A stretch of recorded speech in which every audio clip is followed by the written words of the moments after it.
রেখে আসছি, যেটা হচ্ছে সারা গা ফুলে গেছে, আর হচ্ছে এটা হাঁটতে পারতেছে না, মুখ দিয়ে লালা আসতেছে। তো এটার কি হয়েছিল একটু আমি এই খামারি ভাইয়ের কাছে শুনবো। আচ্ছা, এইদিকে আপনি একটু কথা বলেন, কি হয়েছিল বলেন তো এটা।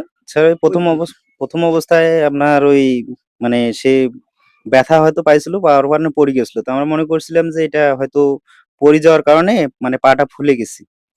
তো পরে আমি জানি না, পরে রাজুকে আমি ফোন দিছিলাম, ও আসিয়া বলছে যে এটা লাম্পির লক্ষণ। তারপরে আমরা তো ওই যে ফার্স্ট বেড, মক্সাসিল আর আপনার হইলো ইউরিন এগুলা খাওয়াইছিলাম। তারপরে তো রেজাল্ট এইরকম আর কি। আচ্ছা, তার মানে হচ্ছে অনেক ওষুধ খাওয়াইছেন, কয়দিন হয়েছে এটা মোট? মোট 5 দিন স্যার। আচ্ছা, 5 দিন হয়ে গেছে, দেখেন এখন লালাটাও আসতেছে, কোনো খাওয়া দাওয়া করতেছে না। হ্যাঁ, তো 5 দিনে অনেক কিছু চিকিৎসা দিছে, কিন্তু এটা আসলে রেসপন্স ওইরকম করে কোনোটাই করে নাই হয়তো। হ্যাঁ, আর এটা হচ্ছে লাম্পি, বোঝা যাচ্ছে সারা গায়ে যেহেতু গোটা। তো লাম্পি চিকিৎসাও ধীরে সুস্থে দিতে হয়, যেটা হয়তো তাড়াহুড়া বেশি হয়ে গেছে। তো দেখা যাক আমরা কি করি।